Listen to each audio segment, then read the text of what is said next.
తెలంగాణ శాసనసభ స్పీకర్ గా బాధ్యతలు స్వీకరించి 2 ఏళ్లు పూర్తవుతున్న సందర్భంగా స్పీకర్ గడ్డం ప్రసాద్ కుమార్ కు మాజీ మంత్రి ఎమ్మెల్యే హరీష్ రావు శుభాకాంక్షలు తెలిపారు. అయితే ఈ 2 ఏళ్ల కాలంలో అసెంబ్లీ నిర్వహణలో చోటు చేసుకున్న తీవ్రమైన వైఫల్యాలు, నిబంధనల ఉల్లంఘనపై ఆయన ఆవేదన వ్యక్తం చేస్తూ స్పీకర్ కు బహిరంగ లేఖ రాశారు. అసెంబ్లీ ప్రతిష్టతను, రాజ్యాంగ స్ఫూర్తిని కాపాడడంలో జరుగుతున్న పొరపాట్లను ఆ లేఖలో ఎండగట్టారు. అయితే శాసనసభ పనిదినాలు గణనీయంగా తగ్గిపోవడం పట్ల హరీష్ రావు అసహనం వ్యక్తం చేశారు. రూల్ 12 ప్రకారం సభా కార్యకలాపాలకు అవసరమైనన్ని రోజులు సభను నిర్వహించాల్సి ఉన్నా అది జరగడం లేదని పేర్కొన్నారు. అలాగే సరైన కారణాలు లేకుండా సభను తరచుగా హఠాత్తుగా వాయిదా వేయడం, సభా సమయానికి సంబంధించిన రూల్ 13తో పాటు వాయిదా పద్ధతులకు సంబంధించిన రూల్ 16లకు విరుద్ధమన్నారు.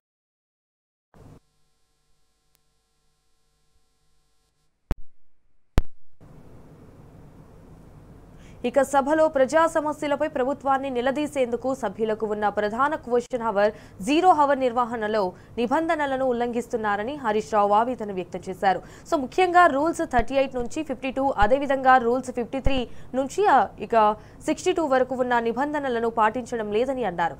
సభలో మంత్రుల నుంచి నేరుగా సమాధానం వచ్చే స్టార్ట్ క్వశ్చన్ చర్చకు రాకుండా చేస్తున్నారని, తద్వారా రూల్ 38 కల్పించిన ప్రశ్నల సమయ హక్కును కాలరాస్తున్నారని పేర్కొన్నారు.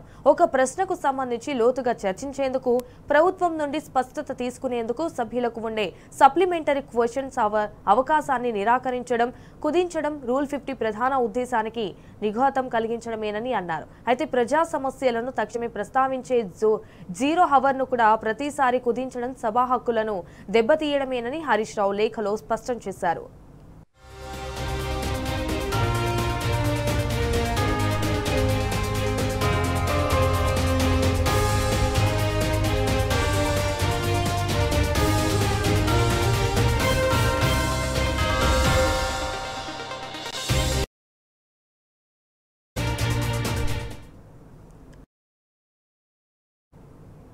అయితే రూల్ 39 ప్రకారం అన్స్టార్డ్ ప్రశ్నలకు లిఖితపూర్వక సమాధానాలు సభలో ప్రవేశపెట్టాలని హరీష్ రావు గుర్తు చేశారు. అలాగే రూల్ 41 ప్రకారం నిర్ణీత గడువులోగా సభ్యులకు ఆ సమాధానాలు అందజేయాలన్నారు. కానీ ఈ నిబంధనలను పాటించకపోవడం వల్ల సభలో జవాబుదారీతనం లోపించిందని హరీష్ రావు ఆందోళన వ్యక్తం చేశారు. అండ్ గత 2 ఏళ్లుగా అసెంబ్లీలో హౌస్ కమిటీలను ఏర్పాటు చేయకపోవడం చాలా బాధాకరమన్నారు.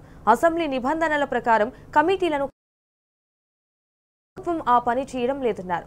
అసెంబ్లీ సమావేశాలు ముగిసినా కమిటీల పని మాత్రం ఆగకూడదని రూల్ 227 స్పష్టంగా చెబుతోందని, కానీ అసలు కమిటీలు లేకపోవడం వల్ల ప్రభుత్వ పనితీరుపై పర్యవేక్షణ లేకుండా పోయిందని హరీష్ రావు తెలిపారు.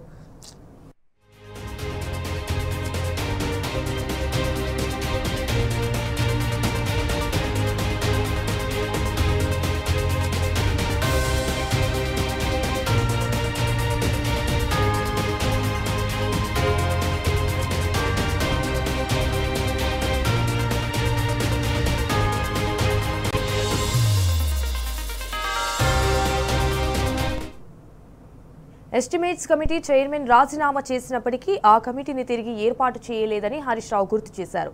కమిటీల పని ఎప్పుడు ఆగకూడదని, సమావేశాలకు సరిపడా సభ్యులు ఉండాలని రూల్స్ 199, 201 చెబుతున్నా వీటిని పట్టించుకోకపోవడం వల్ల కమిటీల వ్యవస్థ పూర్తిగా స్తంభించిపోయిందని కూడా ఆవేదన వ్యక్తం చేశారు. అయితే రూల్ 8 ప్రకారం కోవాల్సి ఉన్నా ఇంతవరకు నియామకం జరగకపోవడం మరో ప్రధాన ఉల్లంఘన అని మండిపడ్డారు. ఇటు సభలో సభ్యులు హక్కులను పరీక్షించే ప్రివిలేషన్ కమిటీకి డిప్యూటీ స్పీకర్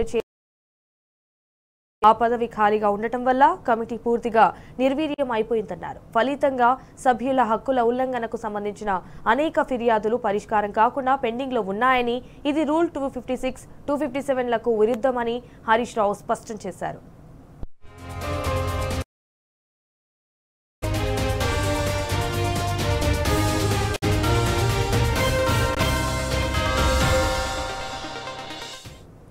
అయితే పార్టీ ఫిరాయించిన ఎమ్మెల్యేలపై చర్యలు తీసుకోకపోవడమే అత్యంత ఆందోళనకరమైన విషయమని హరీష్ రావు అసహనం వ్యక్తం చేశారు. శాసనసభ నిబంధనలు 1986 నుంచి రూల్స్ 3 నుండి 7 ప్రకారం విచారణ జరిపి నోటీసులు జారీ చేసి త్వరితగతిన నిర్ణయం తీసుకోవాల్సి ఉన్నా తీసుకోకపోవడం శోచనీయమన్నారు. ఇది రాజ్యాంగంలోని ఆర్టికల్ 191కు పూర్తిగా విరుద్ధమని స్పష్టం చేశారు. గతంలో మణిపూర్ రాష్ట్రానికి చెందిన కైశం మేఘచంద్ర సింగ్ కేసులో సుప్రీంకోర్టు ఇచ్చిన గుర్తు చేశారు. అయితే ఫిరాయింపు పిటిషన్లపై నిర్ణీత గడువుల్లోగా స్పీకర్ నిర్ణయం తీసుకోవాలని సుప్రీంకోర్టు స్పష్టంగా హెచ్చరించినప్పటికీ ఆ తీర్పును పట్టించుకోకపోవడం రాజ్యాంగ విలువలను, ప్రజాస్వామ్య స్ఫూర్తిని దెబ్బతీయడమేనని ఆవేదన వ్యక్తం చేశారు. అయితే ఈ నేపథ్యంలో తక్షణమే అసెంబ్లీ నిర్వహణలో దిద్దుబాటు చర్యలు చేపట్టాలని కూడా హరీష్ రావు లేఖలో డిమాండ్ చేశారు.